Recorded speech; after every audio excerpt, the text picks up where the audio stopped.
اس لیے تو کہا ماہ رحمان. الحمد للہ نحمده ونصلی علی رسوله الکریم اما بعد فاعوذ باللہ من الشیطان الرجیم بسم اللہ الرحمن الرحیم. یہ اگر پنکھے بند کر دینا تو تھوڑا شور کم ہو جائے گا, سکون مل جائے گا. تھوڑا سا کی آواز بہت ہے پنکھوں کی. یا تو پنکھے کا بیان سن لیں یا میرا سن لیں. ٹھیک ہے, کوئی خاص گرمی ہو بھی نہیں رہی ہے میرا خیال ہے. ہاں سکون ہو گیا. الحمد للہ نحمده ونصلی علی رسوله الکریم اما بعد فاعوذ باللہ من الشیطان الرجیم بسم اللہ الرحمن الرحیم. وقضى ربك ألا تعبدوا إلا إياه وبالوالدين إحسانا إما يبلغن عندك الكبر أحدهما أو كلاهما فلا تقل لهما أف ولا تنهرهما. وقال تعالى وما خلقت الجن والإنس إلا ليعبدون. اللہ تعالیٰ کی بہت بڑی نعمت ہے سکون اور اطمینان کی زندگی. اللہ تعالیٰ نے ہم پر بہت سارے احسانات کیے جو آپ نے قرآن پڑھا ہے ابھی. دیکھیں دنیا میں اللہ نے اس کتاب کو جتنی عزت دی ہے کسی کتاب کو ایسی عزت کیا اس کا 1000واں حصہ بھی نصیب نہیں ہوا. کوئی کتاب ایسی نہیں ہے. تو اس کتاب میں ایسا کیا ہے کہ جتنی عزت اس کو ملی اتنی کسی اور کتاب کو نہیں ملی؟ تو ایسا کیا ہے اس کے اندر؟ دیکھیں مصنوعی عزت جو ہے نا وہ وقتی ہوتی ہے. کسی کے ذہن میں شیطان یہ خیال ڈال سکتا ہے کہ بھائی چونکہ مسلمانوں کی مذہبی کتاب ہے اور مذہبی کتابوں کا احترام کیا جاتا ہے اس لیے اس کی بہت زیادہ عزت ہو رہی ہے. پہلے تو میں آپ کو بتاتا ہوں عزت کتنی ہو رہی ہے. بتاؤ دنیا میں کوئی ایسی کتاب ہے جس پہ مصنف کا نام نہ لکھا ہوا ہو پھر بھی اس کو اتنے شوق سے پڑھا جاتا ہو؟ ہے کوئی دنیا میں کتاب؟ رائٹر کا نام نہیں ہے. کیوں؟ اس لیے کہ یہ کس کی کتاب ہے؟ اللہ کی. قرآن مجید جب نازل ہوا اسلام کے 2 معجزے ایسے ہیں جو آج ہمیں نظر آتے ہیں. ہمارے نبی صلی اللہ علیہ وسلم جب پیدا ہوئے تو آپ کا نام محمد رکھا گیا. اس سے پہلے اور اس وقت بھی اس نام کا کوئی بچہ دنیا میں موجود نہیں تھا. ایسا نام رکھا گیا. اس نام کا معنی کیا ہے؟ محمد مطلب ہے جس کی بہت زیادہ تعریف کی جائے. اس کو عربی میں محمد کہتے ہیں. حمد سے نکلا ہے. حمد کہتے ہیں تعریف کرنا. حمدہ یحمد تحمیدن یہ اس کا فعل استعمال ہوتا ہے. محمد تعریف کرنے والا, محمد جس کی بہت زیادہ تعریف کی جائے اس کو عربی میں کیا کہتے ہیں؟ محمد. تعریف کی جائے جس کی اس کو نہیں کہتے. جس کی بے تحاشا تعریف کی جائے اس کو عربی میں کیا کہتے ہیں؟ بولنے پر گورنمنٹ نے پابندی لگائی ہے تو نہیں بولیں, اگر نہیں لگائی ہے تو پھر آپ کو جو میں سینٹنس ادھورا چھوڑوں گا وہ کمپلیٹ کرنا پڑے گا. آپ جس کی بہت زیادہ تعریف کی جائے اس کو کیا کہتے ہیں؟ محمد. اگر اس نام کا پہلے سے رواج ہوتا تو ہم کہتے ہیں نبی کا نام محمد رکھ دیا, بہت سے لوگوں کا تھا تو آپ کا بھی رکھ دیا. لیکن جب آپ کا نام محمد رکھا جا رہا تھا تو کیا کسی کے حاشیہ خیال میں یہ بات تھی کہ یہ ایسی شخصیت ہیں جن کی دنیا میں جتنی تعریف ہوگی اس کا 1000واں حصہ بھی کسی انسان کی اتنی تعریف نہیں ہوگی؟ ایک صحرا میں پیدا ہوئے, بوادن غیر ذی زرعین جس میں گھاس کا تنکا نہیں اگتا, چاروں طرف سیاہ پہاڑ, پیٹرول بھی اور تیل بھی دریافت نہیں ہوا. بدو عرب کے, نہ لکھنا جانتے اور نہ پڑھنا جانتے. نام رکھا جا رہا ہے محمد. کیا مطلب؟ ایسا جس کی بے تحاشا تعریف کی جائے. آج دنیا میں کسی انسان کی سیرت پر اتنا نہیں لکھا گیا جتنا محمد صلی اللہ علیہ وسلم کی سیرت پہ لکھا گیا ہے. اس میں مسلمان کیا غیر مسلم بھی داخل ہیں. یہاں تک کہ غیر مسلم اگر کتاب لکھتا ہے اور 100 عظیم انسانوں کا تذکرہ کرتا ہے کہ دنیا میں موسٹ افیکٹو پرسن کون گزرے ہیں جن کا سب سے زیادہ اسلام انسانی تاریخ پر اثر ہے، تو وہ بھی اس میں سب سے پہلے نمبر کس کو دیتا ہے؟ محمد صلی اللہ علیہ وسلم. اور یہ مشاہدہ ہے. اگر محمد صلی اللہ علیہ وسلم دنیا میں نہ آتے تو یہ جو سائنسی ترقی ہے نا جس سے آج ہم فائدہ اٹھا رہے ہیں یہ نہ ہوتی. آپ کہہ سکتے ہیں بھائی نبی نے کیا سائنسی ترقی دلائی ہے جو یہ اس کا سائنسی ترقی کا نبی سے کیا تعلق ہے؟ یہ بات انگریزوں نے لکھی ہے کہ اگر محمد دنیا میں نہ آتے صلی اللہ علیہ وسلم تو لوگوں کے جو کانسیپٹ تھے نا جہالت والے وہ کانسیپٹ کلیئر نہ ہوتے. آپ اس دور کی تاریخ اٹھا کے دیکھیں، لوگوں نے پنڈتوں کو پادریوں کو خدا بنایا ہوا تھا. توہمات کی دنیا میں سائنس ٹیکنالوجی تو عقل کہتی ہے نا استعمال کرو، عقل استعمال کرنے پر گورنمنٹ کی طرف سے پابندی تھی. میں سمجھا پا رہا ہوں اپنی بات؟ یہ قرآن نے بار بار کہا ہے ان فی ذلک لآیات لقوم یتفکرون، اس میں نشانیاں ہیں ان لوگوں کے لیے جو غور و فکر کرتے ہیں، لقوم یعقلون جو عقل سے کام لیتے ہیں، لآیات لأولی الالباب عقل مندوں کے لیے. یہ میں نہیں کہہ رہا، یہ مولانا لوگ نہیں کہہ رہے، یہ انگریز کہہ رہا ہے. میں نے ایک یونیورسٹی میں انگریز کی کتاب کے حوالوں کے ساتھ یہ بات نقل کی تھی. گورا کہتا ہے کہ قرآن کے اور اسلام کے دنیا میں آنے کے بعد عقل کا استعمال شروع ہوا ہے. اس سے پہلے لوگ عقل استعمال نہیں کرتے تھے. یہی وجہ ہے کہ سائنسی علوم کی بنیادیں مسلمانوں نے رکھی ہیں، کیونکہ سب سے زیادہ عقل کا استعمال کس نے کیا؟ مسلمانوں نے کیا. کیوں کیا یہ بھی بتا دوں آپ کو میں. پہلے تو میں یہ عرض کروں، گوروں نے انگریزوں نے یہ بات لکھی ہے کہ اگر مسلمان سائنسدان نہ ہوتے تو آج ہم سائنسی عروج کی جس انتہا کو پہنچے ہوئے ہیں یہاں پر ہم نہ ہوتے. 500 سال کم سے کم ہمیں لگتے یہاں پہنچنے کے لیے.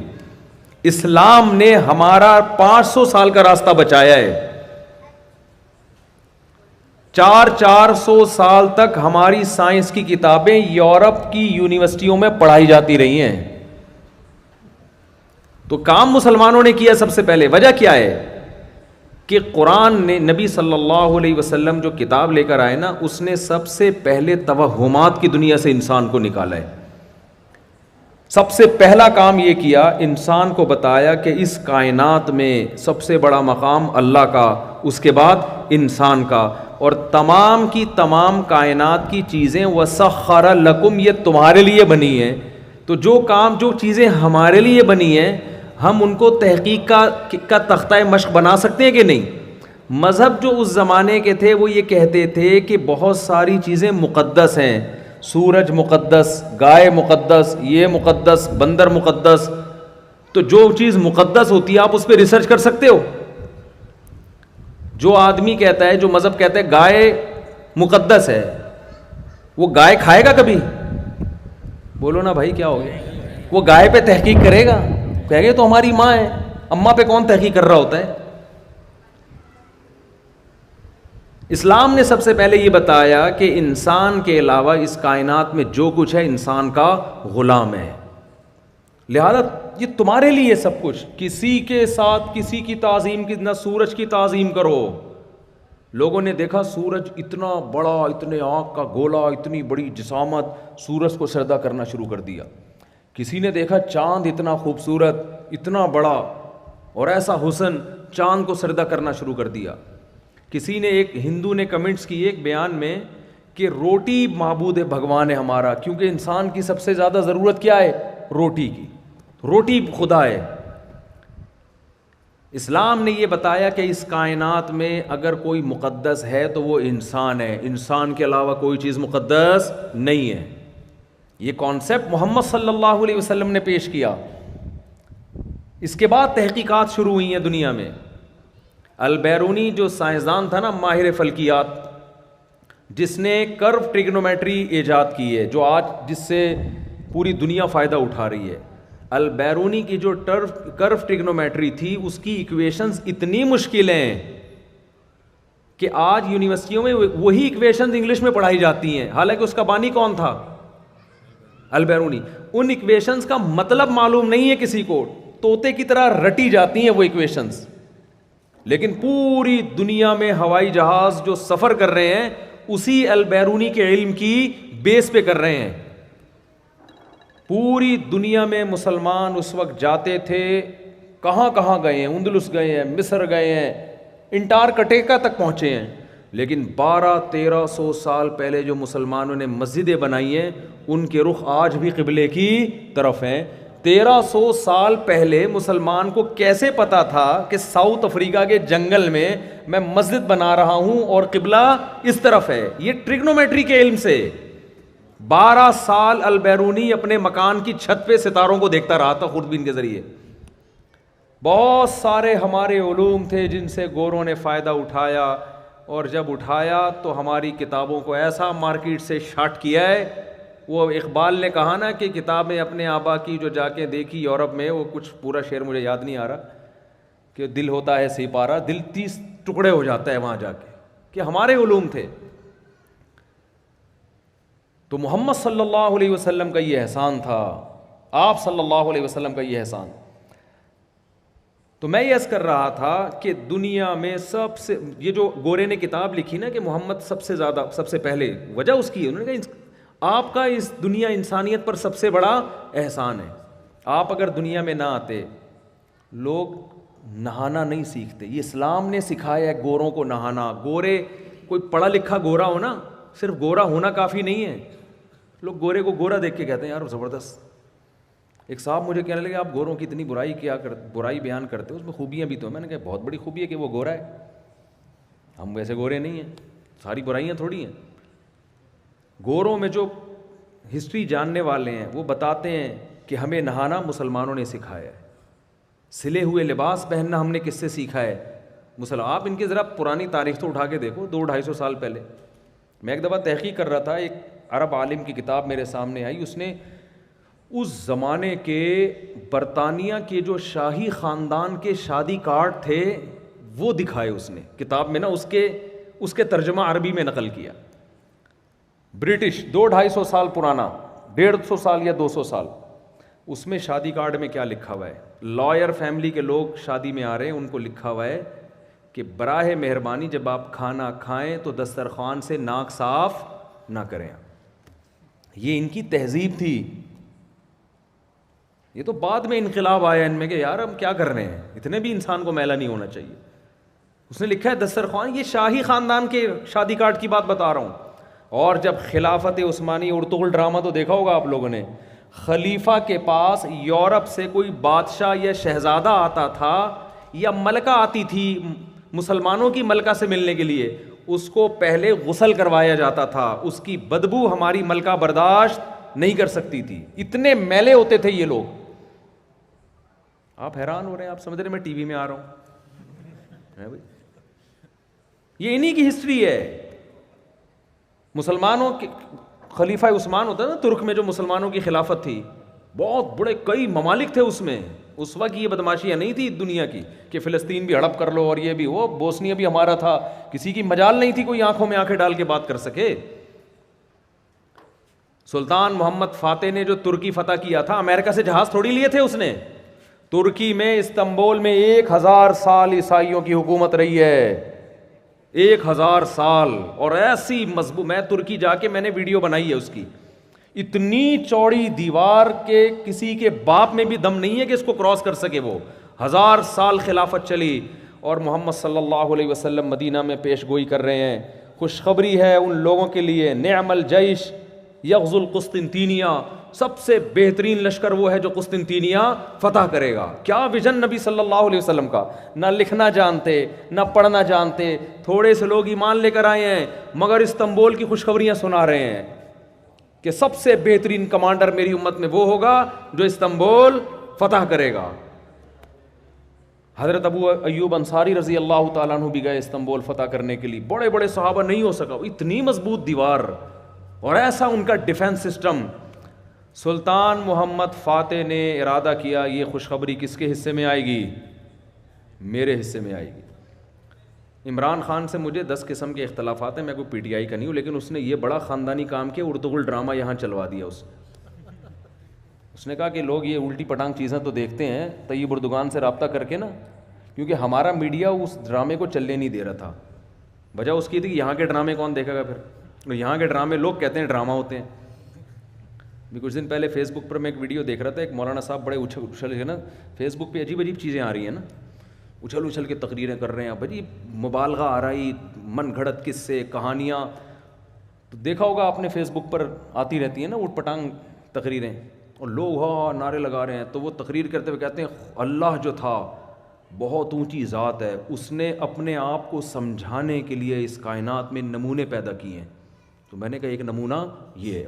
گھر والے بیٹھے ہوئے تھے، میں نے کہا بڑے بڑے نمونے پیدا کیے ہیں، جس میں سے ایک بہت بڑا نمونہ یہ ہے. واقعی یہ بہت بڑا نمونہ پیدا ہوا ہے. اس سے پتہ چلتا ہے اللہ ہر چیز پر قادر ہے، جو ایسے نمونے کراچی میں پیدا کر سکتا ہے اور اس کے ساتھ جو بیٹھے ہوئے ہیں، جو سن رہے ہیں اور واہ واہ کر رہے ہیں، یہ اس سے بھی بڑے نمونے ہیں. تو ہمیں اللہ پر ایمان لانے کے لیے کہیں اور جانے کی ضرورت نہیں ہے. ہمارے ملک میں ایسے نمونے الحمدللہ موجود ہیں. خیر، کہاں سے بات کا رخ نہ چینج ہو جائے. تو سلطان محمد فاتح نے جو توپ بنائی تھی نا اس وقت، وہ واقعی توپ تھی. اس وقت مسلمانوں کی حکومت تھی. یہ 1920 کے قریب جا کے خلافت کا خاتمہ ہوا ہے، لیکن لگتا ہے ایسے جیسے ہم صدیوں سے غلام ہیں. زیادہ ٹائم نہیں گزرا ہمیں غلامی میں، ہمارا ماضی بڑا شاندار ہے. محمد بن قاسم 92 ہجری میں سندھ آیا تھا 17 سال کی عمر میں. 17 سال کے لونڈے لپاڑے ہوتے ہیں آج کل، آپ دیکھ لو ذرا ان کو، پب جی کھیل رہے ہوں گے. 17 سال میں محمد بن قاسم کا ویژن، 92 ہجری، اسلام کا پہلی صدی ہے، اور راجہ داہر سے آ کے لڑا ہے اور بالآخر سندھ کو فتح کر کے ملتان تک اپنی فوجیں داخل کر دی. اس یہ تھا ہمارا ماضی. تو ایسا لگتا ہے جیسے ہم ہمیشہ سے ہی مخنچو ہیں، یعنی اب اس حالت کو دے. تو بھائی اسلام نے ہمیں بڑی بلندیاں دی ہیں. تو میں یہ عرض کر رہا تھا کہ خلیفہ کے دربار میں جب کوئی یورپ سے بادشاہ آیا کرتا تھا تو پہلے اس کو سروس اسٹیشن لے جا کے اس کی سروس ہوتی تھی. یہ بادشاہوں کا حال تھا. ملکہ آتی تھی مسلمان شاہی خاندان کی عورت سے ملنے کے لیے تو پہلے اس کو نہلایا جاتا، ان کی بدبو برداشت نہیں ہوتی تھی. اور اب بھی کوئی زیادہ فرق پڑا نہیں ہے اب بھی کوئی بہت زیادہ فرق نہیں ہے. فرانس کی مثال، مجھے لگتا ہے فرانس کا ویزا نہ ریجیکٹ ہو جائے کہیں. اردو میں دے رہا ہوں، کوئی انگلش میں ترجمہ نہ کرے اس کا. ہمارے ایک رشتہ دار فرانس گئے، کہنے لگے ہم نے فرانسیسیوں کا بڑا سنا تھا کہ دنیا کی نفیس ترین قوم ہے، کہ بہت صاف ستھرے نفیس ہوتے ہیں. کہتے ہیں جب گیا تو اچھا ان کی خوشبوئیں بڑی مشہور ہیں. کہتے ہیں جب گیا تو پتہ چلا ان کی خوشبوئیں اس لیے مشہور ہیں کہ ان کی بدبو کوئی افورڈ نہیں کر سکتا. خوشبو مشہور اس لیے ہوئی ہے. ٹھیک ہے کچھ مبالغہ بھی لوگ کر دیتے ہیں، لیکن اس طرح نہانے دھونے کا استنجا تو مسلمانوں کے علاوہ پانی سے دنیا میں کوئی کرتا ہی نہیں ہے. بھائی کتنا ٹائم لگتا ہے یار، کتنا ٹائم لگتا ہے اس میں. استنجا کرنا ہمیں کس نے سکھایا؟ اسلام نے. نہانا ہمیں کس نے سکھایا؟ آج نہیں، اس دور میں. عورت کے حقوق کس نے سکھائے؟ اسلام نے. آج یورپ بڑا فنڈر بنا پھرتا ہے، ویمن رائٹس. ہم پہ اعتراض کرتے ہیں کہ تم لوگ لڑکے کو 1 لاکھ دیتے ہو وراثت میں، لڑکی کو 50,000 دیتے ہو، لڑکی کا حصہ گھٹا دیا. اور تم کتنا دیتے ہو؟ تم 1 روپے نہیں دیتے اس کو. امریکہ میں، یورپ میں بیٹی کا وراثت میں کوئی حصہ نہیں ہے. باپ کی مرضی، جو مرضی کرے، کتے کو دے دے وراثت وہ. آپ 1 دھیلا نہیں دے رہے، اور آپ اور بیٹیوں کے حقوق کے قائل. ہم آدھی جائیداد دے رہے ہیں اور ہم کیا ہیں؟ عورت کا حق دبا رہے ہیں. کیسی حماقت ہے یا نہیں ہے؟ اسلام نے اس وقت بیٹی کو وراثت میں حصہ دیا جب بیٹیوں کو نفرت سے لوگ زندہ دفن کیا کرتے تھے. اور کمال کی بات یہ ہے کہ بیٹی کو دیا آدھا، لیکن وہ آدھا اس کا بچا لیا.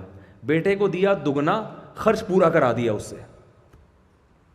دیا پھر بھی بیٹی کو زیادہ ہے. مثال کے طور پر آپ مر گئے, اللہ نہ کرے, آپ کا ایک بیٹا اور ایک بیٹی ہے, آپ نے مثال کے طور پر 3 کروڑ روپے چھوڑے ہیں وراثت. اچھی چیز چھوڑے نا آدمی, میں 3 لاکھ کی مثال دے رہا تھا, لیکن جب چھوڑ ہی رہے ہیں صحیح طرح سے چھوڑیں آپ. کیا خیال ہے؟ جیسے زرداری صاحب تقریر کر رہے تھے کچھ دن پہلے, فیس بک پہ میمز آئی ہوئی تھی, وہ کہہ رہے تھے جب کوئی غریب بھوکا مرتا ہے مجھے بہت تکلیف ہوتی ہے. پیچھے دکھایا بندر بھی ہنس رہے ہیں, ٹھیک ہے, بندر ہنس رہے ہیں. ہم نے کہا یار جب چھوڑو تو پھر تمیز سے چھوڑو. واقعی زبردست بات کی, کتنا اچھا لگا زرداری کے منہ سے یہ جملہ کہ غریب کے مجھے دیکھ کے بہت تکلیف ہوتی ہے. تو اب نمونے ہیں یا نہیں ہیں؟ تو خیر آپ کا انتقال ہو گیا, 2 کروڑ ملے آپ کے بیٹے کو, 1 کروڑ ملا آپ کی بیٹی کو. اب بیٹی پر کوئی مالی ذمہ داری اسلام نے نہیں ڈالی. اس کی شادی پہ خرچہ اس کا شوہر کرے گا. مہر کون دے گا؟ اس کا شوہر دے گا. اور ولیمہ بارات اسلام میں نہیں ہے, یہ تو ہندوؤں سے آئی ہے ہمارے یہاں. ولیمے کا کھانا کون کرے گا؟ شوہر. اس کے ساری زندگی کا نان نفقہ کون؟ شوہر. اس کے بچوں کا خرچہ کس کے ذمے؟ شوہر کے ذمے. اس کے وہ 1 کروڑ بچ گئے کہ نہیں بچ گئے؟ اور اس کا بھائی جس کو 2 کروڑ ملے تھے, جب یہ شادی کر کے بیوی لے کر آئے گا تو یہ 2 کروڑ میں اس نے شادی بھی کرنی ہے, مہر بھی دینا ہے, ولیمہ بھی کرنا ہے, گھر کا راشن نان نفقہ بھی ڈالنا ہے, فرنیچر جہیز اسلام میں ہے نہیں, فرنیچر بھی ڈالنا ہے, پھر اس کے بچوں کو بھی پالنا اور اس کو بھی پالنا. تو بتاؤ یہ تو 2 کروڑ اس کے گئے, وہ کہتے ہیں نا وہ ختم. تو آپ کو نا مغربی دنیا میں نعرے بڑے خوشنما نظر آئیں گے. نعرہ لگانے پر گورنمنٹ کی طرف سے کوئی پابندی نہیں ہے, بول لو کچھ بھی بول لو. پریکٹیکلی جو کر کے دکھایا ہے وہ اسلام نے کیا ہے. یہ قانون انہوں نے بتایا جو نہ لکھنا جانتے اور نہ پڑھنا جانتے ہیں. تو خیر میں جلدی سے بات کو سمیٹ کے ختم کروں. میں جب بات شروع ہوتی ہے تو پھر کھنچتی چلی جاتی ہے لمبی. میں نے ارادہ کیا تھا 15 منٹ سے زیادہ نہیں, کیونکہ میں 1 گھنٹے کا بیان ابھی کر کے آ رہا ہوں. ہم تو آئے تھے, وہ سنا تھا کہ وہ بیف والی بریانی ہوگی دیگ کی. دیگ کی جو بیف کی دیگ کی بریانی جو ہے نا, اس کا ڈھکن کا ہی اپنا مزہ ہے اس کا. تو جب ڈھکن ہٹتا ہے نا اور ڈڑم کر کے آتا ہے, اس کا اپنا مزہ آتا ہے. یہی تو کراچی کا حسن ہے, یہ دیگ کی بریانی آپ کو کہیں ملتی نہیں ہے. تو میں نے عمیر بھائی سے پوچھا تھا دیگ کی بیف بریانی رواج والی, انہوں نے کہا ہاں. میں نے کہا پھر ٹھیک ہے انشاءاللہ. تو میں عرض کر رہا تھا جلدی سے بات کو سمیٹ کے ختم کروں. محمد نام رکھا گیا, حالانکہ آپ علم کسی کو بھی نہیں تھا کہ دنیا میں سب سے زیادہ تعریف کس کی جائے گی؟ آپ صلی اللہ علیہ وسلم کی. تو بتاؤ بالکل صحیح نام رکھا گیا کہ نہیں رکھا گیا؟ یہ اس کی طرف یہ اشارہ ہے کہ یہ نام انسانوں کا رکھا ہوا نہیں, یہ الہام ہوا ہے کس کی طرف سے؟ اللہ کی طرف سے. بالکل یہی بات قرآن کے ساتھ ہوئی. قرآن مجید کی سورہ مزمل ابتدائی صورت ہے. جب قرآن کو کوئی بھی نہیں جانتا تھا دنیا میں, چند گنے چنے افراد تھے نبی تہجد میں قرآن پڑھتے, اور وہ گنے چنے افراد آپ کے پیچھے قرآن سنتے. سورہ مزمل 2 یا 3 نمبر پہ نازل ہوئی. ابھی پورا قرآن پورا کیا 99.9% قرآن نازل نہیں ہوا تھا, اور اس کا نام اللہ نے رکھ دیا وَرَتِّلِ الْقُرْآنَ تَرْتِیلًا. اے نبی آپ قرآن پڑھیں آرام آرام سے, تجوید کے ساتھ. تو اللہ نے خود بتا دیا کہ موسیٰ پر جو کتاب نازل ہوئی اس کا نام میں نے تورات رکھا, عیسیٰ علیہ السلام پر جو نازل ہوئی اس کا نام میں نے انجیل رکھا, اور آپ پر جو کتاب ابھی نازل ہوئی نہیں ہے, ہونا شروع ہوئی ہے, اس کا پہلے سے نام کیا ہے؟ القرآن. کیا مطلب قرآن کا؟ یہ قراءت سے نکلا ہے. قراءت کہتے ہیں پڑھنے کو, قاری کسے کہتے ہیں؟ پڑھانے والا. اقرا پڑھو. تو قرآن کا مطلب یہ مبالغے کا صیغہ ہے, وہ کتاب جو بے تحاشا پڑھی جائے. نبی کا نام رکھا جا رہا ہے, بچے کا جو بیٹا پیدا ہوا ہے اس کا نام رکھا جا رہا ہے وہ جس کی بے تحاشا تعریف کی جائے. کتاب نازل ہو رہی ہے, اس کا نام رکھا جا رہا ہے وہ کتاب جو بے تحاشا پڑھی جائے. کسی کو کیا پتا تھا کہ 4 آدمی سن رہے ہیں, 1 پڑھ رہے ہیں, وہ بھی چھپ چھپ کے کوئی دیکھ نہ لے. نام رکھا جا رہا ہے ایسی پڑھی جائے گی کہ اس سے زیادہ دنیا میں کوئی کتاب نہیں پڑھی جائے گی. یہ اس کی علامت ہے. اس کا نام انسانوں کی سلیکشن نہیں ہے, اس خدا نے یہ نام سلیکٹ کیا ہے جس کو پتا تھا کہ دنیا میں کوئی کتاب اس کا 1000ویں حصے کا بھی مقابلہ نہیں کر سکتی. ایسا نام رکھا اللہ نے اس کا. کتنی پڑھی جا رہی ہے بھائی, کتنی پڑھی جا رہی ہے. دنیا میں قرآن سے زیادہ کوئی کتاب پڑھی نہیں جاتی. دنیا میں کوئی کتاب ایسی نہیں ہے جسے بغیر وضو ہاتھ لگایا جاتا ہو اور اس کو ہاتھ لگانے کو حرام سمجھا جاتا ہو قرآن کے علاوہ. آج 1 ارب مسلمان بغیر وضو قرآن مجید کو ہاتھ نہیں لگاتے. دنیا میں کوئی ایسی کتاب نہیں ہے جسے بغیر سمجھے اتنا پڑھا گیا ہو جتنا بغیر سمجھے قرآن کو پڑھا گیا. کبھی کوئی کتاب دیکھی اس کو انگلش آتی نہیں اور انگلش پڑھ رہا ہو بیٹھ کے؟ وہ لوگ کہیں گے بھائی تجھے مطلب پتہ ہے، وہ کہیں گے نہیں پتہ، تو کہیں گے بیوقوف کیوں پڑھ رہا ہے. لیکن دنیا میں کروڑوں مسلمان ایسے ہیں جن کو عربی نہیں آتی، قرآن کا مطلب سمجھ میں نہیں آتا، لیکن وہ بڑے اہتمام سے الحمد سے لے کے والناس تک قرآن پڑھتے ہیں. یہ پروٹوکول قرآن کے علاوہ کسی اور کتاب کو حاصل نہیں ہوا ہے. اور دنیا میں کوئی کتاب ایسی نہیں ہے جس کو سمجھ کے اتنا پڑھا گیا ہو جتنا قرآن کو پڑھا گیا، بغیر سمجھے بھی اور سمجھ کے بھی. کوئی کتاب ایسی ہے جس کے درس قرآن، جس کے درس کے اتنے لیکچر ہوتے ہوں جتنے قرآن کے ہوتے ہیں؟ پوری دنیا میں کہیں بھی نہیں. دنیا میں کوئی کتاب ایسی نہیں ہے جس کی حفاظت کے لیے لوگوں نے اتنی گردنیں کٹوائی ہوں جتنی قرآن کے لیے. دنیا میں کوئی کتاب ایسی نہیں ہے جسے لوگ ہاتھ باندھ کے گھنٹوں گھنٹوں بغیر سمجھے سنتے ہوں اور کھڑے ہو کے سنتے ہوں جیسے تراویح میں سنتے ہیں لوگ. کوئی ہے؟ کوئی شاعر اپنا کلام سنا رہا ہو اور کہے کھڑے ہو کے ہاتھ باندھ کے، آپ کہیں گے بھائی بیٹھ کے اتنا مشکل ہو رہا ہے سننا ہے؟ بھائی بیٹھ کے اتنا مشکل ہو رہا ہے، کھڑے ہو کے کون سنے گا؟ بڑے دلچسپ کلام بھی، گانا کوئی سریلا لگاؤ نا، اس کو بھی لوگ کھڑے ہو کے نہیں سنتے، لیٹے لیٹے سن رہے ہوتے ہیں. ابے ہوگا بہت اچھا، اتنا پروٹوکول نہیں دو کہ کھڑے ہو کے سنو. یہ واحد کتاب ہے ہاتھ باندھ کے گھنٹوں گھنٹوں کھڑے ہو کر لوگ سنتے ہیں. جن کو سمجھ میں نہیں آ رہا وہ بھی سنتے ہیں، جن کو سمجھ میں آ رہا ہے وہ تو اور بھی زیادہ سنتے ہیں. آپ حرم میں جائیں، لاکھوں لوگ تراویح سن رہے ہیں ایک ٹائم پہ، لاکھوں لوگ کھڑے ہوئے ہیں. اتنا بڑا اجتماع دنیا میں کسی تقریب کا ہوتا ہے؟ بڑے سے بڑا میوزیکل پروگرام ہو جائے نا جس میں بہت انٹرٹینمنٹ کا سامان ہو، بڑا شراب کباب بے حیائی، وہ بھی اتنا بڑا اجتماع نہیں ہوتا جو ایک ایسے کلام کو سننے کے لیے ہو رہا ہے جس میں لوگ 5-6 لاکھ روپے خرچ کر کے جا رہے ہیں اور ہاتھ باندھ کے کھڑے ہو کر اس کلام کو سن رہے ہیں جو ان کی سمجھ میں نہیں آ رہا لیکن پھر بھی سن رہے ہیں. ایسی عزت بتاؤ دنیا میں کسی کتاب کو ملی ہے؟ تو یہ قرآن کا کمال ہے. اور دنیا میں جتنا قرآن کے آرڈرز کو فالو کیا گیا ہے اتنا کسی کتاب کے آرڈرز کو فالو نہیں کیا گیا. قرآن نے کہا، ایک دفعہ کہا، انما الخمر والمیسر والانصاب والازلام رجس، اے ایمان والو شراب اور جوا ناپاک نجس چھوڑ دو. آج دنیا میں مسلمانوں کی اکثریت شراب نہیں پیتی. امریکہ 100 بار قانون بنا کے اسمبلیوں میں نافذ کر چکا ہے تجربے، شراب اللیگل ہے، پبلک نے عمل نہیں کیا. نہیں ہوتا بھائی، نہیں چھوٹتی ہم سے. قرآن نے ایک دفعہ کہا اور آج مسلمانوں کی اکثریت، دنیا میں سب سے کم شراب کا ریشو مسلمانوں میں ہے، سب سے کم.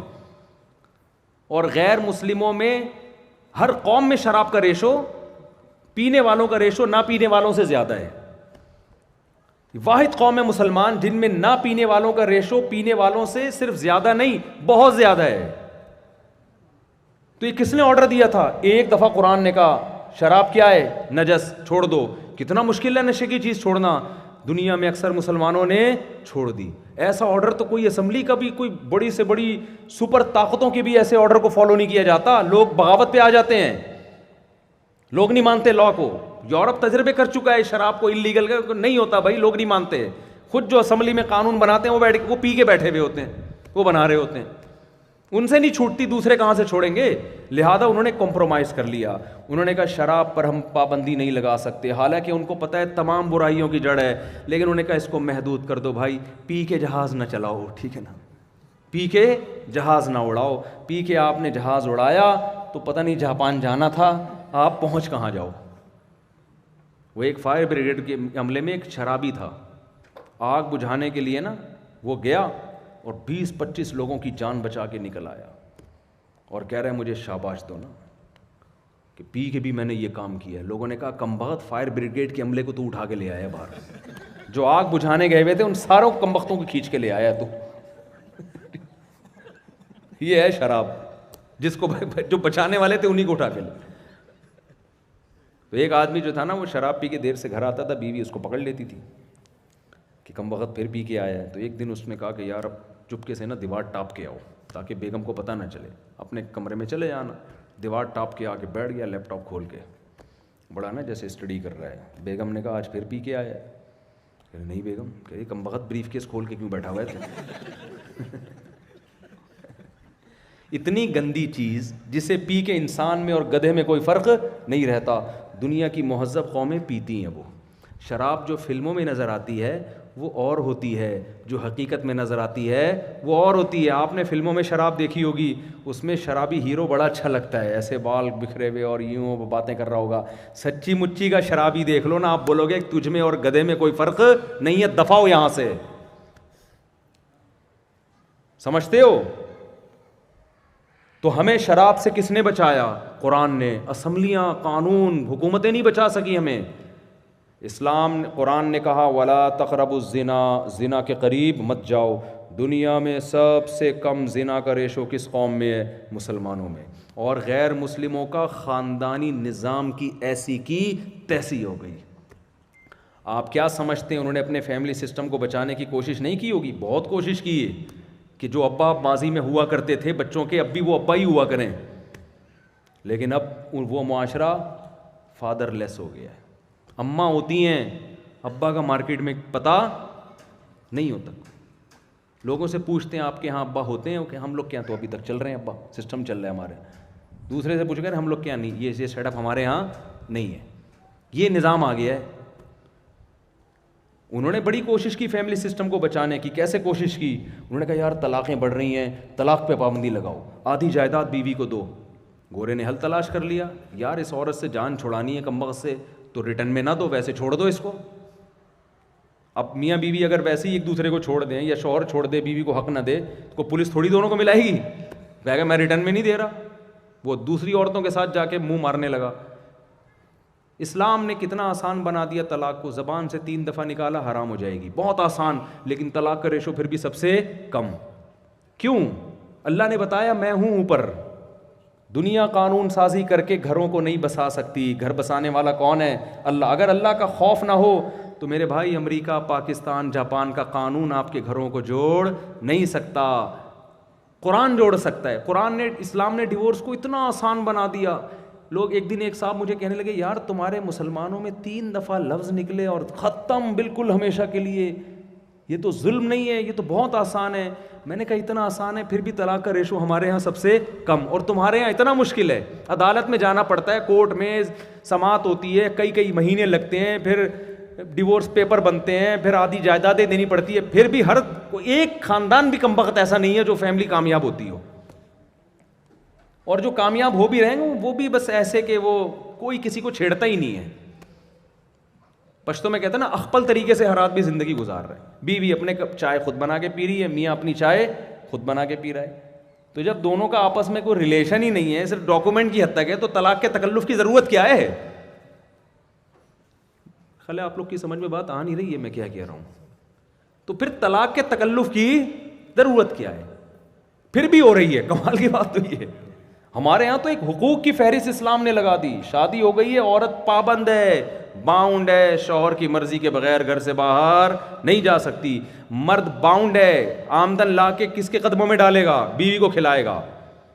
اتنی پابندیاں, حقوق ادا کرنا, اتنی ٹینشن والا کام, پھر بھی علیحدگی کا ریشو کم ہے. اور اب اگر علیحدگی کا ریشو بڑھ بھی رہا ہے تو ہماری وجہ سے نہیں, ان کی وجہ سے. وہاں سے یہ کلچر آ رہا ہے طلاق کا, وہ خراب کر رہے ہیں دنیا کو. لوگ کتنا بیویوں سے بیزار ہوتے ہیں بیچارے. میں تو کتنے لطیفے سناتا رہتا ہوں, پھر بھی چھوڑتے. وہ ہے نا ایک آدمی کی بیوی بیمار ہو گئی اسپتال میں, ڈاکٹر نے کہا کہ 2 گھنٹے کی مہمان. اس نے کہا جہاں ساری زندگی صبر کیا 2 گھنٹے اور صبر کر لیں. جہاں ساری زندگی صبر کیا ہے 2 گھنٹے اور, تو صبر کیا نا ساری زندگی. کیوں؟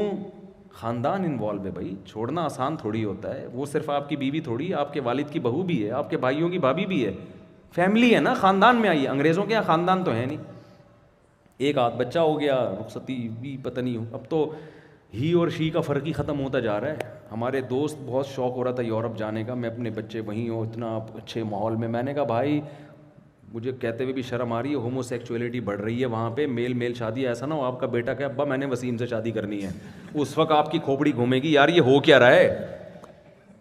اور میں نے یہ بات بیان میں جس دن کہی, اگلے دن میرے پاس فون آیا ایک صاحب کا, کہہ رہے میں عذاب میں آیا ہوا ہوں, میرا بیٹا اللہ معاف فرمائے بولتے ہوئے ڈر لگتا ہے اللہ کا عذاب نہ آ جائے. کہہ رہے میرا بیٹا لڑکے سے شادی کر رہا ہے, میں کیسے سمجھاؤں اس کو. میں نے کہا اور رہو مزے لو یورپ کے, ٹھیک ہے کچھ فائدے بھی ہیں وہاں پہ, میں اس کا منکر نہیں ہوں. میرے بھائی جو اسلام سکھا کے گیا ہے نا وہ دنیا میں کسی کے پاس نہیں ہے, وہ کہیں بھی نہیں ہے.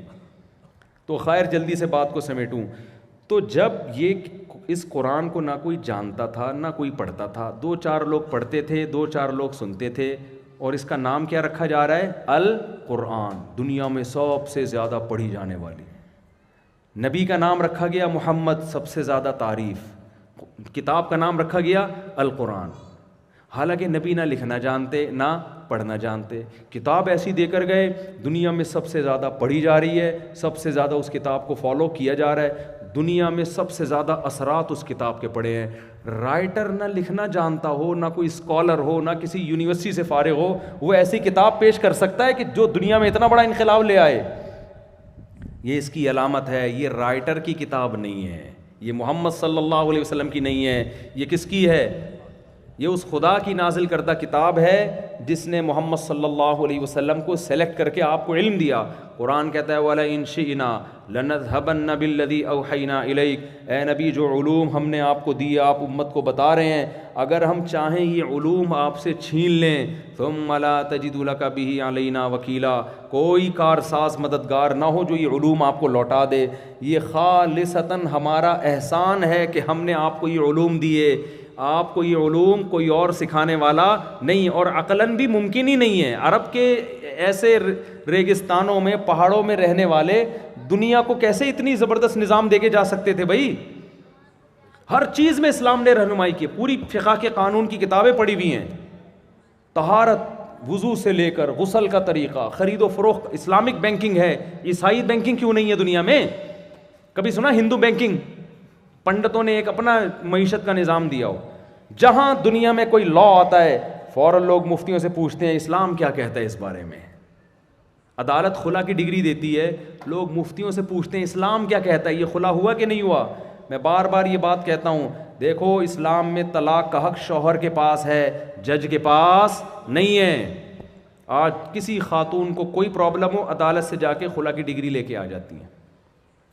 جب شادی ہوئی ہے آپ کی مرضی سے ہوگی, اب نکاح ختم آپ کی مرضی سے بولو نا نہیں ہوگا. یہ قرآن میں صاف ہے کہ یہ حق کس کو اللہ نے دیا ہے. تمام آسمانی مذاہب میں ڈیورس کا حق شوہر کے پاس ہوتا ہے. جج اپنی بیوی کو طلاق دے سکتا ہے, آپ کی بیوی کو طلاق نہیں دے. یہ حکومت کا رائٹ ہی نہیں ہے.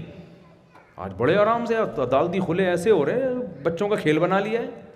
پہلے کبھی سنے تھے آپ نے؟ یہ بولو نا, کبھی پہلے سنا تھا؟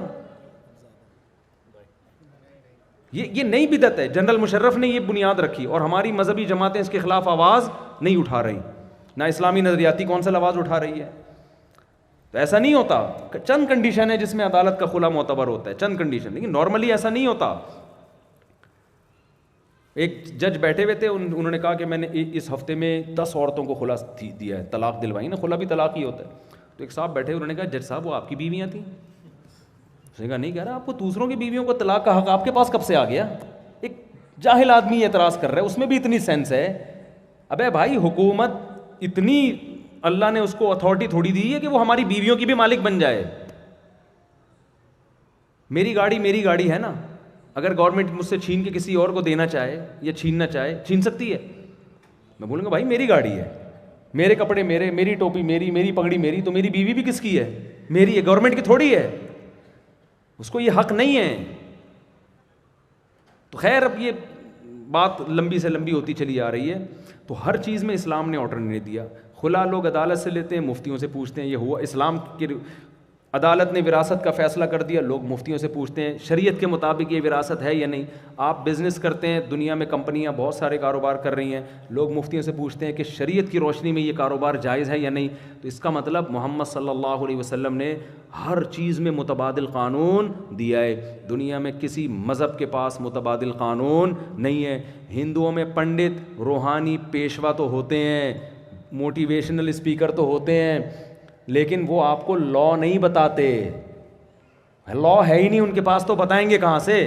عیسائی پادری دم درود کرے گا, اس کے پاس لا نہیں ہے. لا صرف کس کے پاس ہے؟ اسلام کے پاس ہے. تو یہ لا قرآن نے بیان کیا, حدیث نے بیان کیا. یہ خود اس لا کے اور اس قرآن کے برحق ہونے کی دلیل ہے. اب میں 2 منٹ میں بس بات کو سمیٹ کے ختم کرتا ہوں. تو دیکھو اللہ نے قرآن کو بڑی عزت دی ہے, بڑی عزت دی ہے. بہت پڑھا جاتا ہے, بہت سنا جاتا ہے. وجہ اس کی کیا ہے؟ اس کے جو مضامین ہیں نا, اس کے جو احکام ہیں, اللہ کی نظر میں ان آرڈرز کی ویلیو سب سے زیادہ. وہ احکام کیا ہیں قرآن مجید کے؟ وہ موٹے موٹے چند احکام میں بیان کرتا ہوں. سب سے پہلے قرآن بتاتا ہے کہ تمہیں بنایا کیوں گیا. دنیا میں کوئی کتاب ہمیں یہ نہیں بتاتی کہ ہم دنیا میں آئے کیوں ہیں, پیدائش کا مقصد کیا ہے. انگریز اپنا ویژن خود بناتا رہتا ہے بیٹھ کے. کسی کوئی ویژن بناتا ہے میں کیٹو کی پہاڑی پہ چڑھوں گا, وہ سردیوں میں بیچارہ وہیں پہ اس کا انا للہ ہو جاتا ہے, ٹھیک ہے نا. وہ اپنا ہدف بناتا ہے, میں زندگی میں پیدا ہوا اس لیے کہ میں ماؤنٹ ایوریسٹ عبور کروں گا. اس کو ہدف نہیں پتا تو وہ اپنا ہدف اس کو بنا لیتا ہے. کوئی کہتا ہے میں دنیا کا سب سے بڑا سنگر بنوں گا. مائیکل جیکسن نے اپنا ہدف بنایا میں دنیا کا سب سے بڑا ڈانسر اور سنگر بنوں گا, بنا اور انا للہ ہو گیا اس کا. وہ ساری 50 سال جو محنت کی تھی اس نے, اور جب اس کے عروج کا ٹائم تھا, 50 سال میں تو تجربہ ہو جاتا ہے نا. اب آپ اصل اب آپ بنتے اصل. رات کو سوئے ہیں, صبح پولیس بھی نہیں اٹھا سکی, ایسا سوئے. اب تک سو ہی رہے ہیں مائیکل جیکسن. موت سب کچھ کیا کر دیتی ہے؟ ختم. یہ اس کی علامت ہے, یہ چیزیں ہدف بنانے کے قابل ہیں نہیں. ہدف ایسی چیز کو بنایا جاتا ہے جس کو اچیو کرے, لے اس کو. یہ کیا بات ہے جب لیا تو مر گئے آپ, ابھی نہیں بھی مرتا تو تھوڑے دنوں بعد مر جاتا. قرآن ہمیں بتاتا ہے کہ تمہیں بنایا گیا ہے اللہ نے آزمائش کے لیے. لیبلوکم ایکم احسن عملا. اللہ نے تمہیں اس لیے پیدا کیا, اللہ دیکھے گا تم میں اچھا عمل کون کرتا ہے. تو ہمیں ماؤنٹ ایوریسٹ کی پہاڑیاں عبور کرنے کے لیے پیدا نہیں کیا, ہمیں کس کام کے لیے پیدا کیا؟ اچھے عمل کے لیے. اللہ کہتا ہے جو برا کرے گا جہنم کی آگ ہے اس کے لیے, جو اچھا کرے گا اس کے لیے جنت کے باغات ہیں. پھر اچھے کو اللہ نے خود ڈیفائن بھی کر دیا کہ ادھر ادھر سے نہیں پوچھنا کہ اچھا کسے کہتے ہیں. انگریز تو کہے گا وسیم بھائی سے شادی کر لو, برا نہیں ہے یہ کوئی مسئلہ. ستار کی وسیم سے ہو جائے, وسیم کو کر کے کہہ رہے ہیں ہیومن رائٹس.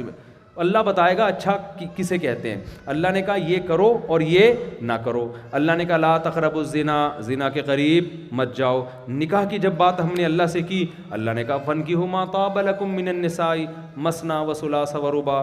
2 3 3 4 بھی کر سکتے ہو, بشرطے کہ ان کے حقوق ادا کرو. تو اللہ کہہ رہے ہیں آپ کے علاقے والے شاید پکڑ کے کوٹ دیں آپ کو, مجھے نہیں پتا, وہ آپ افورڈ کریں, لیکن اللہ میاں نے اجازت دے دی. بھائی نکاح میں وسعت ہے, 2 بیویاں رکھو, 1 رکھو, 3 رکھو, 4 رکھو. حقوق اگر سب کے ادا کر رہے ہو تو 4 رکھ لو, 4 سے زیادہ اجازت نہیں ہے, صرف 4 کی اجازت ہے, ٹھیک ہے نا. یہ اللہ کا قانون ہے. اللہ کی نظر میں نکاح کرنے والا اچھا, زنا کرنے والا بولو گندا, برا. اللہ کی نظر میں ایک خدا کو ماننے والا اچھا, اور یا رسول اللہ مدد, یا علی مدد, یا غوث آدم مدد, اور قبروں سے مانگنا, یہ اللہ کی نظر میں اچھا نہیں ہے. اللہ کہتے ہیں مدد ایاک نعبد و ایاک نستعین, مدد صرف کس سے مانگی جائے گی؟ اللہ سے. تو یہ عزم کریں کہ ہم نے ان احکامات کو فالو کرنا. یہ میں بیان کو بس سمیٹ رہا ہوں کہ خلاصہ بیان کر رہا ہوں کہ کرنا. قرآن بہت اچھی, نبی بہت اچھے, تو ہم کیا کریں بھائی ہم یہ کریں کہ ہم فالو کریں. تو فالو ایسے کریں گے. سب سے پہلے کیا ہے؟ یہ نظریہ رکھنا ہے ہم بنے نہیں ہیں, بنائے گئے ہیں. بنانے والے نے کیوں بنایا ہے؟ آخرت کے لیے, امتحان کے لیے. امتحان کیا ہے؟ جس کو اللہ نے اچھا کہا وہ کام کر لو, جس کو برا کہا اس کام کو چھوڑ دو. اللہ نے کہا تمہیں عبادت کرنی ہے, 5 ٹائم نماز پڑھنی ہے جماعت سے, تو ہمیں پڑھنی پڑے گی. اللہ نے کہا زندگی میں ایک بار حج کرنا ہے، ہمیں کرنا پڑے گا. اللہ نے کہا رمضان کے روزے رکھنے پڑیں گے، ہمیں رکھنے پڑیں گے. یہ آپشنل نہیں ہے، یہ اختیاری نہیں ہے کہ آپ کا موڈ ہے تو رکھ لو. نہ صرف مسافر اور بیمار چھوڑ سکتا ہے، باقی سب کو رکھنے پڑیں گے. چاہے پیاس زیادہ لگتی ہو کم لگتی ہو، بھوک زیادہ لگتی ہو کم لگتی ہو، ڈیوٹی پہ جانا ہو یا گڑھے کھودنے ہو، روزہ آپ کو رکھنا پڑے گا. چاہے سارا دن بستر پہ سوتے ہوئے رہیں یا گڑھے کھودیں، روزہ نہیں چھوڑ سکتے آپ رمضان کا. اور یہ اللہ کے بیسک حقوق ہیں. زکوٰۃ دینی ہے، صدقات و خیرات کرنے ہیں. وہ شخص مومن نہیں ہے جو خود پیٹ بھر کے کھائے اور اس کا پڑوسی بھوکا سوئے. پھر قرآن کہہ رہا ہے تمہارے مال میں سب سے پہلا حق والدین کا، بیوی بچوں کے بعد.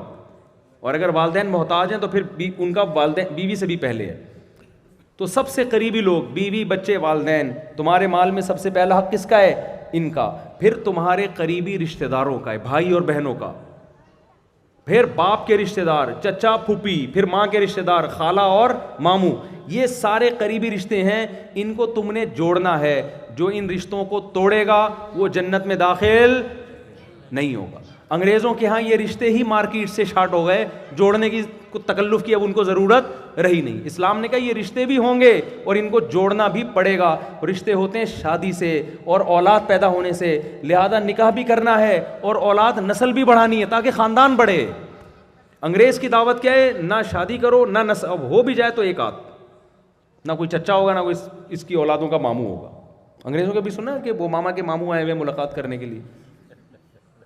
یہ لفظ ہی ان کی ڈکشنری سے ختم ہو گئے، ماموں چچا انکل، کیونکہ رشتے ختم ہو گئے نا. اب سب انکل بن گئے، اور جتنی آپ سے عمر کی بڑی خواتین سب انٹیاں بن گئی. خالہ پھپھی کا لفظ ہی ڈکشنری سے ختم ہو گیا. ڈکشنری سے چیزیں بہت بعد میں شارٹ ہوتی ہیں، پہلے مارکیٹ سے شارٹ ہوتی ہیں. نہیں آئی بات سمجھ میں؟ یہ مارکیٹ سے پھپھی شارٹ ہوئی ہے تو بالآخر ڈکشنری سے بھی شارٹ. افسوس ہوتا ہے ہمارے یہاں بھی یہی عذاب آ رہا ہے. لوگ اپنی خالہ کو خالہ نہیں کہہ رہے، انٹی کہہ رہے ہیں. چچا کو چچا نہیں کہہ رہے، انکل کہہ رہے ہیں. بھائی تم مسلمان ہو یار، تم تو خاندانی ہو. تایا کو تایا بولو، چچا کو چچا بولو، خالہ کو خالہ بولو، پھپھو کو پھپھو بولو، پتہ چلے تمہارا اس سے رشتہ کیا ہے، انکل. تھوڑے دنوں میں ابا بھی شارٹ ہو جائیں گے مارکیٹ سے. انگریزوں کے تو ہو گئے شارٹ. انگریزوں کے اگر کوئی ابا ملنے بھی آیا تو کہتے ہیں ایک صاحب آئے ہوئے ہیں ملاقات کے لیے. یہ تھوڑی ہوتا ہے بھائی، والد صاحب آئے ہوئے ہیں، والد صاحب آئے ہوئے ہیں. تو اللہ نے رشتے پیدا کرنے کا بھی حکم دیا اور ان کو بولو نا جوڑنے کا بھی. تو ہم نے بڑھانے بھی ہیں نسل اور آپس میں ان کو جوڑنا بھی ہے. اللہ ہمیں خاندانوں کی صورت میں دیکھنا چاہتے ہیں. یہ نہیں دیکھنا چاہتے وہ میاں بیوی ادھر فلیٹ میں اکیلے زندگی گزار رہے ہیں ہنسی خوشی بس، اور کو پتہ ہی نہیں سسر کون ہے، ان کا بختوں کا ساس کون ہے، سالہ کون ہے، اور ماموں کون ہے، چاچا کون ہے. یہ نہیں ہوتا. خاندان ہے، فیملی ہے، مریں گے پیچھے کندھا دینے والے رشتہ دار ہوں گے. تو یہ بھی کس کا حکم ہے؟ اللہ کا. دیکھو اس بچے کی سمجھ میں آ رہی ہے بات. تو ہم نے اس کو بھی فالو کرنا ہے. اور جلدی جلدی دو چار احکام. آج نوجوانوں میں شراب آ رہی ہے. اللہ نے کہا نجس ہے، ناپاک ہے، اس کے قریب مت جاؤ. لڑکوں میں جوا آ رہا ہے. 2 ٹیمیں میچ کھیلتی ہیں پیسے لگا کے، جو ٹیم جیت جاتی ہے وہ پیسے لے جاتی ہے. قرآن نے حرام قرار دیے خالص. ہم آپ کو کرکٹ کھیلنے سے منع نہیں کرتے بھائی، کسی تیسرے اسٹیٹ کو بولو اسپانسر کر دے یار، ہم تجھے تھوڑی عزت دے دیں گے، تجھے اسٹیج پہ بلائیں گے. سر نے یہ 2 ٹیموں کو کھلوایا، یہ پیسے انہوں نے لگوائے ہیں. اپنی کوئی پروڈکٹ لا کے وہ ایڈورٹائز کروا دو. کوئی بھی بلڈر ہے یا کوئی بھی بولے بھائی میرا یہ پروجیکٹ چل رہا ہے، میں میچ کھلواؤں گا، اپنے پروجیکٹ کا اشتہار بار بار دکھاؤں گا، تو ٹھیک ہے جی اسپانسر کرو. جوئے نہ لگاؤ. وہ پھر جو جیتنے والی ٹیم ہے اس کو انعام دے دے. جوا اللہ نے کیا قرار دیا؟ حرام. کبیرہ گناہ ہے جوا کھیلنا. تو سودی بینک میں جاب کرنا، اسلامی بینک کھل گئے ہیں ان میں جاب کر لو، یا سودی بینک میں کوئی ایسا شعبہ جس میں سود میں انوالومنٹ نہ ہو آپ کی. نبی نے فرمایا سود لینے والے پر بھی لعنت، دینے والے پر بھی، لکھنے والے پر بھی، اور گواہ بننے والے پر بھی. ایک صاحب کچھ دن پہلے آئے سودی بینک میں، کہتے ہیں میں جاب کرتا ہوں. میں نے کہا یہ تو حرام ہے. کہہ رہے نہیں میں سود میں کوئی میری انوالومنٹ نہیں ہے. تو میں نے کہا مس کیا چوکیدار ہیں آپ وہاں پہ جو سب کہہ رہے ہیں نہیں میں مینیجر ہوں. تو میں نے کہا مینیجر کا تو کام ہی یہی ہے کہ وہ دیکھے کہ یہ صحیح طرح سے سودی لین دین چل رہا ہے کہ نہیں چل رہا. تو مینیجر تو بہت وہ تو مین ہے اس میں. آپ کیشیئر ہو فار ایگزامپل, بل جمع کرنے کے لیے بٹھایا ہوا ہے آپ کو, وہ جائز ہے. اسٹیٹ بینک میں بعض شعبے ایسے ہیں, آپ کا نئے نوٹ لے کے پرانے نوٹ دینا یا پرانے لے کے نئے دینا, یہ ٹھیک ہے, یہ سود نہیں ہے. بل جمع کرانے کے لیے بٹھا دیا. یہ وہ چوکیدار ہے, وہ ویسے ہی بندوں کی حفاظت کے لیے بیٹھا ہوا ہے, اس میں اختلاف ہے, گنجائش کا قول بھی ہے اس میں, مجبوری میں ٹھیک ہے. لیکن سودی لین دین میں کسی بھی طرح سے انوالومنٹ ہے تو آپ کی تنخواہ حلال نہیں ہے, اور جب آپ کی تنخواہ حلال نہیں ہے تو آپ کے لیے اس سے چائے پینا جائز نہیں, دوسرے کے لیے بھی اس سے آپ کے پیسوں پہ چائے پینا جائز نہیں ہے. یہ حرام ہے تو سب کے لیے حرام ہے, ایسا نہیں ہے کہ آپ کے لیے حرام ہے تو دوسرا اس سے پھوڑ رہا ہے بیٹھ کے. ہاں شریعت نے تجسس کا حکم نہیں دیا. لوگ اکثر کہتے ہیں مفتی صاحب آپ کو کیا پتہ یہ جو بریانی آپ ابھی تھوڑی دیر میں بیٹھ کے پھوڑیں گے, ہو سکتا ہے کسی بینک والے نے دیکھ خریدی ہو. خوب سمجھ لو شریعت میں تجسس کی اجازت نہیں ہے. حضرت عمر نے دیکھا ایک جگہ تالاب میں پانی ہے, لوگ وضو کرنے لگے, کسی نے پوچھنا شروع کیا بھائی کسی کتے نے تو تالاب میں منہ نہیں مارا. حضرت عمر کو غصہ آیا, فرمایا کہ اب ہم اب ہم اللہ, بھائی ہم نے پانی کو پاک سمجھتے ہیں, خود تحقیق کر کے کتا تو نہیں آیا تھا یہاں پہ, اپنے اوپر کیوں پابندیاں لگوا رہے ہو. تو فقہا کا اجماع ہے جب تک کسی کی آمدن کا پتہ نہ ہو ہم حلال سمجھیں گے, پتہ چل گیا خود سے پھر اسے ایوائڈ کرنا شروع کر دیں. سمجھ میں آ رہی ہے بات. ویسے بھی دیکھ تو عمیر شیخانی صاحب نے بنوائی ہے, ان کا تو سود کا کوئی لین دین ہے نہیں. اچھا خیر, اور ایک آخری بات بس, دیکھو رشتوں میں سب سے بڑا رشتہ اللہ نے والدین کا بنایا ہے. قرآن کہہ رہا ہے بوڑھے ماں باپ کے سامنے تمہیں اف کرنے کی اجازت نہیں ہے.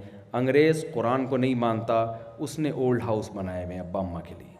کہہ رہے ہیں ابا آپ نے جوانی کو انجوائے کیا, اب ہمیں بھی انجوائے کرنے دو. یہ کرونا کھانس کے ہمارے منہ میں نہیں پہنچاؤ, کرونا کی وائرس آپ کھانستے بہت ہیں نا بوڑھے لوگ, یہ انگریز کو بالکل بھی پسند نہیں.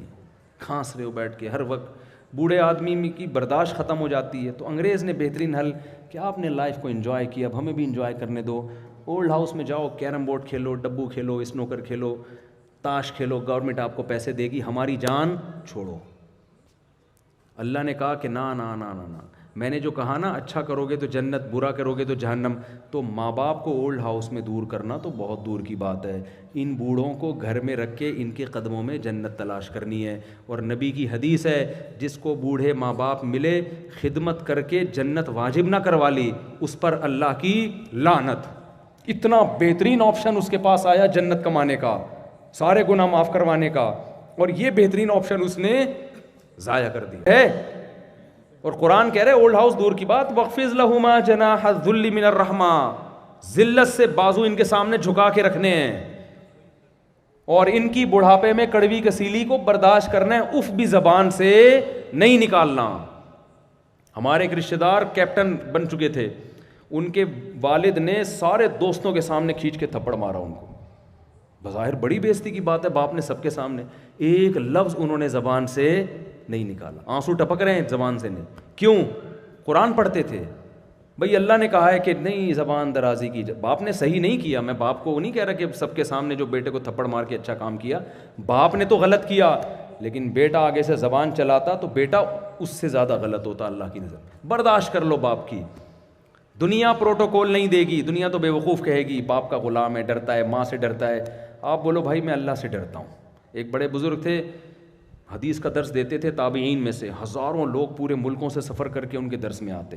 ان کی ماں آ کے کہتی مرغیوں کو دانہ ڈال, کیا بیٹھا ہے درس دے رہا ہے. وہ بیچارے اٹھتے جاتے, مرغیوں کو دانہ ڈال کے جہاں سے درس چھوڑا وہیں سے شروع. تو ایک دن کسی شاگرد نے کہا حضرت اتنے بڑے بڑے لوگ دنیا سے علماء آئے ہوئے ہیں حدیث سیکھنے کے لیے, یہ مرغیوں کا دانہ اتنا امپورٹنٹ ہے بھائی, اٹھ کے جا رہے ہیں اور دانہ ڈال کے آ رہے ہیں, یہ مرغیاں اتنی بڑی ٹینشن. تو انہوں نے کہا مجھے مرغیوں کی ویلیو میرے دل میں نہیں ہے, جس خدا کو راضی کرنے کے لیے حدیث کا درس دے رہا ہوں, جب ماں حکم دے گی نا مرغیوں کو دانہ ڈال, تو وہ خدا مجھے کیا کہتا ہے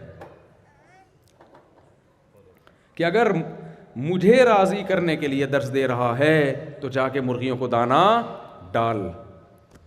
تو یہ تھے ہمارے اسلاف. آج مائیں بیٹیوں کو پکارتی ہیں, بیٹی ڈرامہ دیکھ رہی ہے, وہ پکار کا جواب دیتی نہیں, وہ چیختی رہے گی, چلاتی رہے گی. تو میں دعا کرتا ہوں اللہ مجھے بھی بھائی ان احکام پر عمل کی توفیق دے, اور آپ لوگوں کو بھی اللہ ان احکام پر عمل کی توفیق دے, اور یہ قرآن کی بہاریں اللہ ہمیشہ قائم اور دائم رکھے. اور جن قاری صاحب نے قرآن پڑھا ہے دعا کر لیتے اللہ تعالیٰ ان کی عمر میں برکت دے. الحمدللہ رب العالمین والعاقبۃ للمتقین والصلاۃ والسلام علی رسولہ الکریم وعلی آلہ وصحبہ اجمعین. اے اللہ جو کچھ کہا سنا اس میں کمی کوتاہی معاف فرما اور اسے اپنے دربار میں قبول فرما. اے اللہ جو قرآن پڑھا گیا اس کی برکتیں پورے علاقے کو نصیب فرما. جن قاری صاحب نے قرآن پڑھا ہے اللہ ان کی عمر میں برکت عطا فرما, ان کو اس کا پورا ثواب عطا فرما. اس قرآن کو ان کے لیے, ان کے اساتذہ کے لیے اور اکابر مشائخ کے لیے, والدین کے لیے صدقہ جاریہ بنا. جنہوں نے سنا ہے اللہ تو ان کے سننے کو بھی قبول فرما. اے اللہ جو ہم میں بیمار ہیں ان کو شفا عطا فرما, جو قرضے کی تنگی کا شکار ہیں ان کو قرضوں کی مصیبت سے نجات عطا فرما. جس کی جو جائز مراد ہوئے اللہ اس کی مراد کو پورا فرما. ربنا آتنا فی الدنیا حسنۃ وفی الآخرۃ حسنۃ وقنا عذاب النار. صلی اللہ تعالی علی خیر خلقہ محمد وعلی آلہ وصحبہ اجمعین برحمتک یا ارحم الراحمین.